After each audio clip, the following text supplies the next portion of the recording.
오늘 우리가 읽을 세 번째 말씀은 요한복음 10장 9절부터 11절입니다. 신약성경 요한복음 10장 9절부터 11절입니다.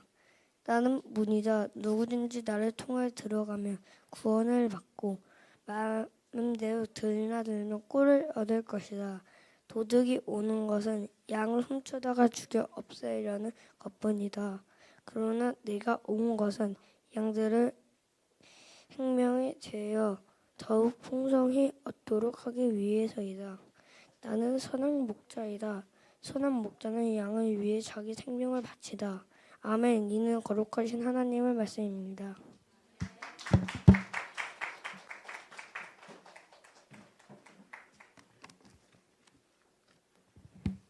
네, 잘했습니다. 네, 선영이가 올해 학교 가죠?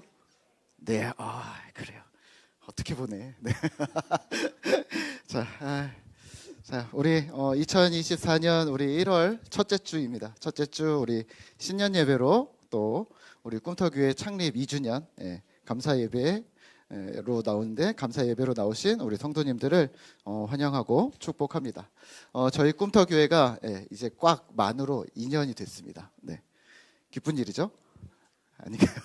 네. 방금 인사했지만 우리가 옆 사람과 한 번 더 악수하면서 이렇게 인사하면 어떨까요? 모든 것이 하나님 은혜입니다. 한번 인사할까요? 모든 것이 하나님 은혜입니다. 네, 그래요. 하나님 은혜입니다. 네, 네, 그래요. 네. 자, 모든 것이 하나님 은혜인데요. 네, 우리 이 작은 공간에 우리가 함께 모여서 예배하고 또 신앙할 수 있다는 것이 아주 기적입니다. 네. 그래서 2024년 우리 새해를 시작하면서 하나님을 더 사랑하고 또 주님 주시는 은총을 풍성히 받아들이는 그런 꿈터 공동체 되시기를 기도하겠습니다. 오늘 말씀의 제목은요, 좋으신 하나님입니다. 따라해 볼까요? 좋으신 하나님. 네, 자, 질문 하나 드리고 시작하도록 하겠습니다. 네, 우리 친구들이 대답하면 해도 되고요, 우리 집사님들이 대답하셔도 됩니다. 나는 아버지와 어머니가 있다. 손 들어보세요. 네, 아버지가 어머니가 있으니까 이게 이 자리에 있는 거예요. 한 분이라도 없으면 없어요. 네, 자, 그러면 우리 아버지 어머니는 좋으신 분이다. 네, 황 기사님 손 드셨어요. 네, 네. 그래요? 확실해요? 좋으신 어떤 부분에서 좋은가? 네, 이유가 뭔가요? 네, 네, 네? 놀아주세요. 오늘 왜 아빠 안 왔어? 놀아주세요. 맞아요. 네. 또 왜 좋으신 아빠, 왜 좋으신 엄마입니까? 예뻐서요. 이런 거 안 돼요. 네, 자, 왜? 자, 착해서. 누가요? 아빠가? 네, 자, 좋으신 아빠, 좋은 엄마의 기준이 혹시 OX로 한번 해보세요. 그러면 좋은 아빠, 좋은 엄마는 뭐든지 다 잘 들어주는 사람이다. OX. X입니까? 오. 야, 만약에 네, 죄송해요. 예, 혹시 하루에 게임 10시간을 시켜준다. 그러면 좋은 엄마, 아빠. 아닙니까? 하루에 TV를 5시간씩 보라고 해준다. 또는 학교 안 가도 돼. 학원도 안 가도 돼. 공부도 안 해도 돼. 라고 하는 엄마, 아빠가 있다면 좋은 아빠다. OX. 그래요. 오예요. 노엘이는 오래요. 자, 그러면 뭐 이런 분들도 있을까요? 친구랑 싸워도 돼. 혹은 부모님 말씀 안 들어도 돼. 혹은 마음대로 살아도 돼. 이렇게 하는 부모님이 있다면 좋은 엄마일까요? 좋은 아빠일까요? 네. 자, 그러면 마지막 질문. 자, 좋은 아버지, 좋은 어머니는 나에게 필요한 것을 가르쳐주는 분이다. 맞나요? 틀리나요? 예를 들면 차가 오는데 위험하다고 말해주시는 분이에요. 혹은 안 씻어서 냄새가 날 때 씻으라고 말해주는 분이에요. 네. 오해요?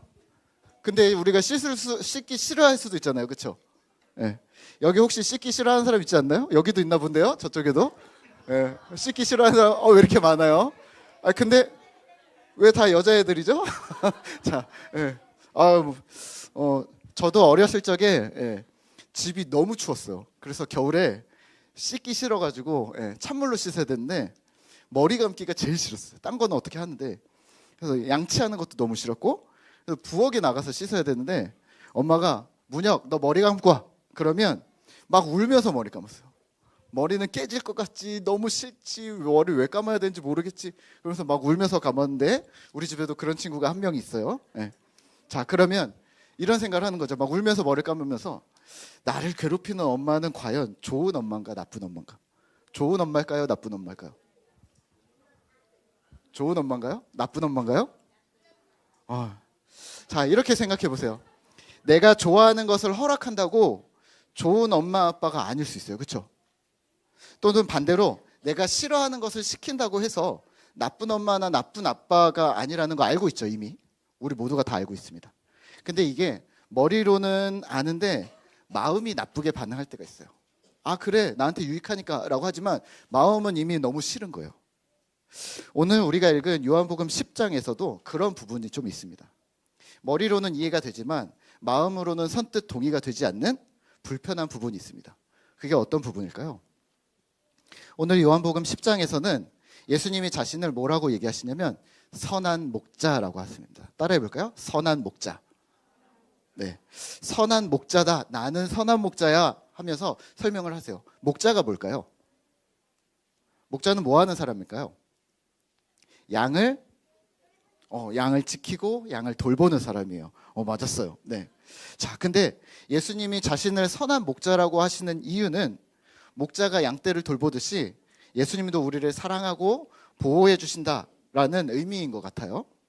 근데 이 둘의 관계는 그냥 지켜주고 먹을 것만 주는 어떤 보디가드 역할이나 보호해 주는 역할만 하는 게 아니라 특별한 관계가 있다고 오늘 설명하고 있습니다. 오늘 우리 부모님과의 관계를 좀 생각해 보시면 비슷할 것 같아요. 마치 우리 엄마나 아빠 목소리를 우리가 알아듣죠. 그렇죠? 엄마 아빠 목소리를 알아듣는 것처럼 양들도 목자의 목소리를 알아듣는데요. 양이 사람 목소리를 구별할 수가 있대요. 그래서 다른 사람 말은 안 듣고 목자의 음성만 듣고 그리고 목자만 따라 움직인대요. 마찬가지로 우리도 목자 대신 예수님의 음성을 듣고 주님을 따릅니다. 그리고 주님은 우리를 너무 잘 아시고 우리를 지키고 도와주십니다. 자, 우선은 선한 목자를 설명해 드렸습니다. 여기서 어느 부분이 불편하신가요? 불편한 부분이 전혀 없나요? 우선은 저는 이런 부분이 불편했습니다. 예수님이 나를 사랑한다는데 잘 느끼지 못할 때가 많았습니다. 교회를 다니는데 외로워요. 교회를 다니는데 자꾸 절망해요. 교회를 다니는데 낙심하고 불안할 때가 있어요. 또는 교회를 열심히 다니고 믿음 생활을 열심히 하는데 하는 일이 잘 안 돼요.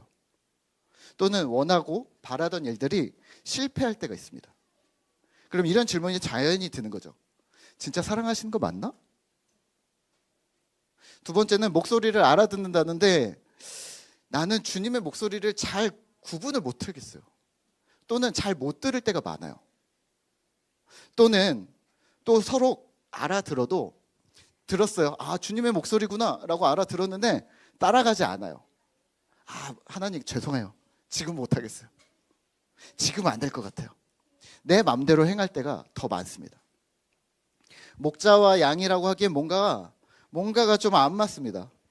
서로가 절실해 보이지도 않고 나도 그냥 하나님 여기까지만 하시죠. 이렇게 얘기하게 되는 거죠.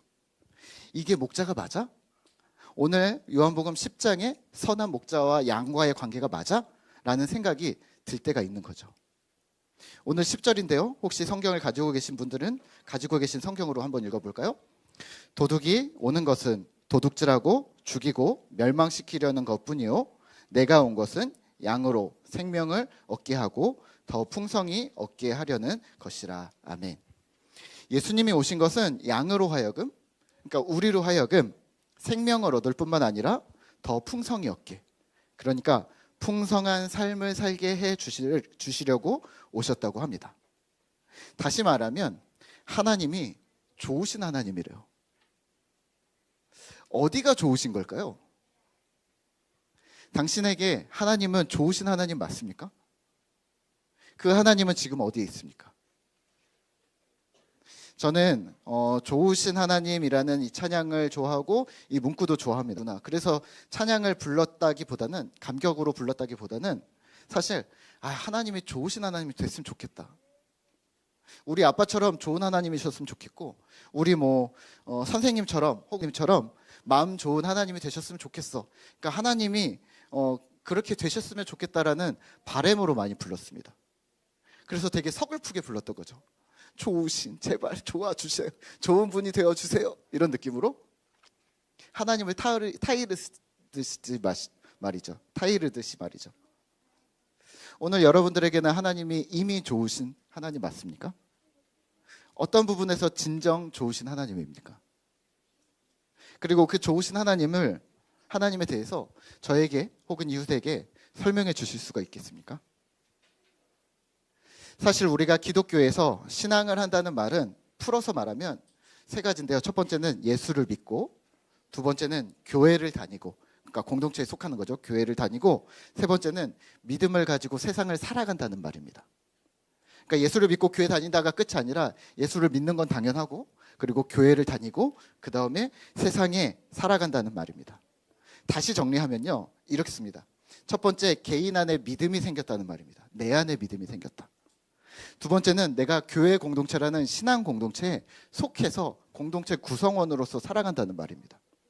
세 번째는 그러한 공동체 구성원의 정체성을 가지고 세상에 나아간다, 세상을 살아간다는 말입니다. 이 세 가지입니다. 그래서 우리가 기독교에서 신앙을 한다는 말은, 내가 신자라는 말은 그렇게 사는 것을 포함해 이걸 설명할 수 있어야 하는 거죠. 그러면 어떻게 신앙을 갖고 신앙인으로서 2024년 한 해를 우리는 살아갈 수 있고 우리 주변에게 설명할 수 있을까요? 세 가지의 균형을 점검하시면 됩니다. 첫 번째는 예수님의 가르침인 복음을 제대로 배우고 이해하셔야 합니다. 복음은 뭘까요? 정확히 정리해 드릴게요. 복음은 십자가 복음과 하나님 나라 복음입니다. 십자가 복음은 뭔가요? 예수님께서 십자가에서 우리와 온 세상의 죄를 용서하셨다, 해결하셨다. 그래서 하나님의 용서와 큰 사랑을 말하는 게 십자가 복음입니다. 이걸 모르는 분이 없겠죠. 동시에 하나님 나라 복음은 뭘까요? 예수님의 십자가 죽음으로 끝난 게 아니라 예수님은 부활하셨습니다. 기독교에서는 십자가보다 부활이 훨씬 더 중요하다고 자꾸 말씀드리고 있는데요. 부활하셨고 평생 예수님이 가르쳐 주셨던 그 말씀, 하나님 나라가 이 땅에 임했다라는 이 말을 실제 실현하고 누리는 것이 신자의 삶이라고 가르치시고 있습니다. 이게 하나님 나라 복음입니다. 그러니까 십자가는 내가 사랑을 받았다? 하나님 나라 복음은 그래서 나 오늘 어떻게 살 건데, 이 이야기를 하는 겁니다. 간단히 말하면 용서받은 신자가 사는 인생에 대해서 말씀을 하시는 건데요. 어느 한쪽에도 치우치지 않고 이 균형을 계속해서 유지하셔야 합니다. 목사님, 그걸 누가 모릅니까? 다 아는 내용입니다. 네, 문제는 뭐냐면요. 이렇게 쉬운 걸, 이미 다 알고 있는 걸 우리가 자꾸 잊어버립니다. 내가 이런 믿음을 가지고 있지, 그러면 신자로 살아야지, 이건데요. 이걸 자꾸 까먹어서 우리는 매일 말씀을 접해야 합니다. 꾸준히 신앙서적을 읽고 성경을 공부하셔야 합니다. 개인의 예배, 경건 생활을요, 지속적으로 요구하고 있는 거죠. 그래서 2024년 한 해 10분 묵상과 큐티를 꾸준히 이어주셔야 합니다. 요즘 10분 묵상 할 때 우리가 얼마 전부터 우리가 큐티를 아이들이 계속해서 사진을 찍어서 올리고 있는데요. 요즘 큐티에 우리 뉴페이스가 등장했어요. 누가 등장했죠? 민건이가 등장했어요. 그렇죠? 잘하고 있어요. 일주일에 3번은 일주일에 3번. 그러니까 이틀에 한 번은 말씀을 꾸준히 묵상해 주시면 돼요. 그러니까 너무 부담스러워하지 마시고 차근히 이틀에 한 번 정도, 혹은 너무 어려우면 3일에 한 번. 근데 큐티책이 아까우니까 이틀에 한 번 정도는 해주시면 여러분들이 이 말씀이 쌓일 거예요. 그러면 살아계신 하나님의 말씀이 분명히 우리 안에서 역사하실 겁니다. 이게 아이들뿐만 아니라 우리 성도님들 모두에게 동일하게 적용됩니다. 두 번째 점검하셔야 될 것은 이 배운 것을 연습하셔야 합니다. 배운 것을 익히고 내 것으로 만드셔야 하는 거죠. 요즘에 저희 아이들이 수영을 배우고 있는데요. 수영을 픽업을 왔다 갔다 하면서 다녀오면 이제 아이들이 질문을 맨날 해요. 아빠, 평영을 할 때 더 빨리 가는 방법은 없나요? 아빠, 자유형을 하는데 왜 이렇게 힘들죠? 아, 배영은 어떻게 하는 거예요? 자꾸 질문을 해요. 뭐냐면 뭔가 더 잘하고 싶다는 거죠.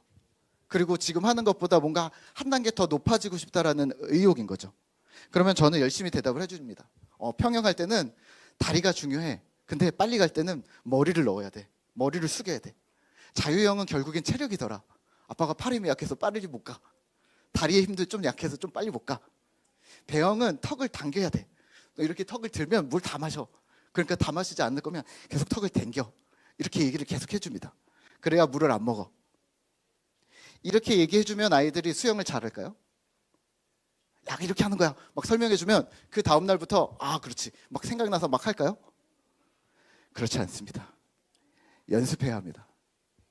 머리로 배웠지만 직접 물에 가서 물속에 들어가서 하나하나 잡아주면서 실제로 해봐야 되는 거죠. 우리는 머리로 배우면 다 알 수 있다고 생각을 합니다. 머리로 배우면 할 수 있다고 생각합니다. 혹은 몸에 이미 다 익숙해졌다고 생각합니다. 하지만 그게 되던가요? 영어를 배우던가 중국어를 배우던가 운동을 어떤 운동을 배우던가 우리가 배웠던 모든 것들이 머리로 배우고 그 다음에 익히고 연습하고 훈련하는 시간이 필요했던 거죠. 연습할 수 있는 훈련의 장이 필요한 겁니다. 머리로 아는 지식을 몸으로 내 것으로 가져오는 숙련의 시간과 장소가 필요한 것이죠. 신앙도 마찬가지입니다. 머리로 배우셨어요? 이미 알고 계셨어요? 너무 잘 알고 계세요? 네, 이것을 연습할 곳이 바로 신앙 공동체입니다. 사랑하라, 용서하라, 이해하라, 지혜로라 머리로 알죠? 근데 잘 되던가요? 이런 명령을 우리가 지금까지 머리로 배웠다면 어디서 써먹어야 할까요? 어디서 연습해야 할까요? 신앙 공동체입니다. 우리에게는 좋은 신앙 공동체인 꿈터교회가 있습니다. 여기서 해보는 겁니다. 교회는 완성된 사람들이 모이는 곳이 아닙니다. 그런 의미에서 배운 것을 실현하고 연습해서 하나님의 말씀을 내 것으로 익히고 숙달하는 그런 사랑의 공간으로 교회 공동체를 마음껏 활용하셔야 합니다. 아, 나는 더 이상 배울 필요 없어. 다 알아. 라고 말씀하시거나 나는 이미 사람들한테 잘해. 배우지 않아도 할 수 있어. 라고 말씀하신다면 하나님의 말씀의 지식과 신앙의 행동이 균형을 이루도록 힘쓰셔야 합니다. 세 번째는 실제로 균형 있는 삶을 사셔야 합니다. 여기서 균형이란 어떤 영역의 삶을 말합니다. 이럴 수 있어요. 교회와 회사, 교회와 학교, 가정과 일터, 이웃과 개인. 이게 우리가 맞닥뜨리는 삶의 영역이실 텐데요. 이게 구분이 되지 않도록 모든 영역에서 나는 동일한 신자다라는 생각을 하셔야 합니다. 이 균형을 맞추셔야 합니다. 질문 하나 할까요? 정말 어려운 질문입니다. 저의 이름이 뭘까요? 선용? 선용. 이삭? 이삭? 목사님 이름이 뭔가요? 야. 잠깐만. 네. 노엘. 목사님 이름이 뭔가요? 아, 이럴 수가. 야. 아니요. 우리 아이들은 안 되고. 네. 선용이 한 번 더. 그래요. 수아. 네. 그래요. 제 이름 문혁입니다. 네. 자, 꿈터교회에서 문혁이잖아요. 그렇죠? 근데 혹시 옆에 교회에 가가지고 옆에 조이풀교회 가가지고 가면 목사님 이름이 바뀔까요? 안 바뀔까요? 만약에 제가 이마트를 갔어요. 거기서 제 이름은 뭘까요? 네, 문혁이죠. 만약에 제가 한백초등학교를 갔어요. 오늘 예빈이 안 보이네요? 그렇죠? 네. 제가 만약에 한백초등학교를 갔어요. 한백초등학교를 갔는데 제 이름 뭘까요? 문혁 고객님. 네. 자, 만약에 제가 호수공원을 가거나 여러분들의 회사를 가거나 혹은 시청에 가거나 화성시청에 가거나 혹은 미국에 가거나 저의 이름이 바뀔까요? 안 바뀔까요? 이름이 안 바뀌어요? 어떻게 안 바뀌죠? 네, 이름은 안 바뀌어요. 안 바뀝니다. 그 이름이 저이기 때문입니다. 신자도 마찬가지입니다. 목사님, 저는 회사에서는 홍길동이고요. 집에서는 문길동이고요. 교회에서는 김길동이고요. 이럴 수 있다는 말일까요? 아닌 거죠. 그럴 수 없고 그렇게 해서도 안 된다는 말입니다. 이게 균형 있는 삶입니다. 삶의 모든 영역에서 명칭뿐만 아니라 실제 성품, 그리스도인다운 삶을 살아가는 것을 균형 있는 삶이라고 우리는 부를 겁니다. 교회를 오래 다니면 이런 거죠. 기도, 예배, 교회 생활, 이런 하나님과 관계 맺는 데에 익숙한 사람들이 많아집니다. 그런데 반대로 사람들과 관계를 맺는데 미숙한 사람들이 많습니다. 하나님 앞에서 기도한다고 그러면 막 1시간씩 막 기도를 해요. 근데 옆에 뭐 오늘 같은 경우에 한주 목사님 옆에 딱 갔다 그러면 무슨 말부터 해야 되지? 할 말을 잃습니다. 왜 잃는 걸까요?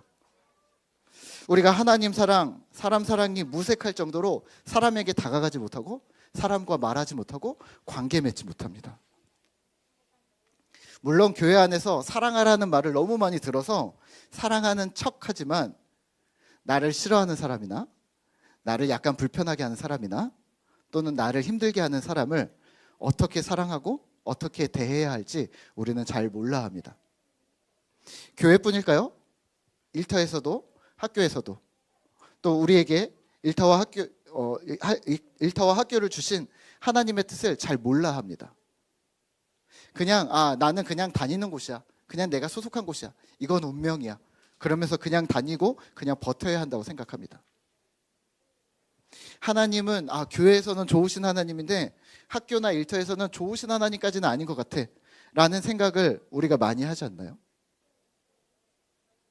예수님이 말씀하신 풍성한 삶은 균형 있는 삶입니다. 신자가 세상에서, 교회에서, 그리고 자기가 속한 영역에서 그리스도의 제자로 흔들리지 않는 균형을 유지하는 삶인 것이죠. 사실 지난 12월 우리가 한 달간 1년 한 해를 돌아보면서 저는요 2024년 한 해를 계획하느라 이제 꿈터교회 디딤돌이라고 작성해 놓은 서류를 들고서 계속 다녔습니다. 우리가 초심을 잃지 않고 방향을 제대로 하고 있었나? 혹은 다른 길로 가고 있지 않았나? 혹은 우리가 수정해야 할 방향들은 없는가? 하면서 계속 들고 다니면서 진짜 이게 실제로 꾸었던 꿈들이 실제 실현 가능한 것인가? 다시 좀 돌아보는 한 달이었습니다. 말이 안 되는 걸 꿈꾸고 적은 건 아니지. 진짜 가능한 거는 맞는지라는 생각들을 하게 된 거죠. 왜냐하면 처음에 말리는 분들이 많았습니다. 오늘 이제 12시에 이따가 밴드에 여러분들이 꿈터 디딤돌을 밴드에서 보실 수가 있는데요. 저희가 올려놨는데요. 처음에 이런 분들이 많았어요. 문 목사, 그렇게 이렇게 프린트로 이렇게 적어두는 순간 너에게 올무가 돼. 그거 안 하면 사람들이 비난할 거야. 그걸 하면 당연히 했다고 생각할 거야. 칭찬은 안 할 거야. 그러니까 적지 마. 이런 사람들도 많았고요. 또는 부정하는 사람들도 있었습니다. 문 목사, 그거 좋은 말만 적어놓은 거 아니야? 다 좋은 말만, 누가 그런 말 못해. 근데 실현 안 할 거잖아 라는 얘기를 했었습니다. 네, 근데요 사실 좋은 거를 다 써놓진 않았습니다. 좋은 건 많죠. 하지만 할 수 있고 해야 하는 정체성과 관련된 것들을 꿈꿨습니다. 물론 올무가 될 수도 있습니다. 하지만 그 올무 때문에 우리가 이끌려져서 정체성을 잃지 않는다면 마땅히 그렇게 해야 한다고 생각을 합니다. 내가 하루에 10분씩 말씀 묵상을 하겠어 라고 써놨다면 내가 안 하고 있어. 왜 안 하세요? 해야죠 하면서 끌려간다면 좋은 거 아닌가요? 지난주에는 조금 더 많이 한참을 들여다봤는데요. 독서 목록이 있더라고요. 우리 꿈터교회 성도님들이라면 이 책들을 여러 번 반복 숙달해서 읽는 것으로 충분히 좋은 신앙인이 되겠다라는 생각이 들어서 막 모아놨던 독서 목록이 있는데요. 벌써 우리가 반은 읽었더라고요. 이제 한 번씩은 읽었으니까 이게 반복 숙달하는 게 이제 숙제인데 이게 너무 즐겁게 이제는 할 수 있지 않을까? 첫 번째는 어렵지만 두 번, 세 번은 훨씬 더 쉽겠죠. 연말마다 우리가 비전 설명이라고 해서 꿈터 디딤돌 영상을 만들어서 제가 2회 동안 올렸었는데요. 이번에는 1월 마지막 주에 올리려고 지금 계획을 하고 있습니다. 왜냐하면 이런 느낌이었습니다. 2년 동안은 문 목사가 이렇게 할 겁니다. 성도님들 따라와 주십시오 라고 깃발을 꽂고 뭔가 부탁을 했다는 느낌이라면 올해는 좀 다른 것 같아서 그랬습니다. 우선은요 우리 한 목사님이 오늘 오셨지만 제가 여러 번 만나면서 이런 생각이 들었습니다. 대화를 하면서 생각이 많이 바뀌었습니다. 큰 틀의 방향은 바뀌지 않겠지만 이것을 실현하는 과정에서 각자가 가진 재능과 은사가 충분히 활용될 수 있겠다라는 신뢰가 생겼습니다. 아, 이 정도면 할 수 있겠다. 또 우리 한 목사님이 브레인이거든요. 예. 그래서 좋은 목사님과 함께 우리가 신앙생활을 하게 되어서 얼마나 우리가 든든한지 모릅니다. 그러니까 우리의 방향을 함께 설정해 나갈 수가 있는 거죠. 또 하나는 우리가 1월 중순에 운영위원 워크숍이 있는데요. 그때 전체적인 이야기를 듣고 계획해도 늦지 않겠다라는 생각을 했습니다. 우리 꿈터교회의 성격에 맞는 우리와 어울리는 하나님의 일을 찾는 거죠. 우리 공동체가 함께 기뻐할 수 있는 일, 그리고 내일 이렇게 나누는 것이 아니라 우리 거, 함께 사역할 수 있는 우리의 수준에 맞춰서 해야 할 일들을 찾을 수 있을 듯 해졌습니다. 말씀을 맺겠습니다. 우리에게 풍성한 삶을 주시려는 우리 목자 되신 예수님, 그리고 좋으신 하나님, 그분의 계획을 발견하고 실행하는 일은 우리에게 설레는 일입니다. 하나님이 진짜 우리에게 좋으신 분이라는 사실만 확인되면 우리는 언제든지 주님께 달려갈 수 있지 않을까요? 상황과 환경이 하나님보다 더 좋은 게 많아 라고 우리를 유혹할지라도 진짜 좋으신 하나님, 참 부모 되신 하나님을 따라서 2024년 한 해를 믿음으로 차근히 걸어가는 우리 신실한 꿈터 성도 되시기를 기도하겠습니다. 우리 이 시간에는 함께 찬양하실 텐데요. 사람이 넘치기보다 우리 교회 함께 찬양하도록 하겠습니다.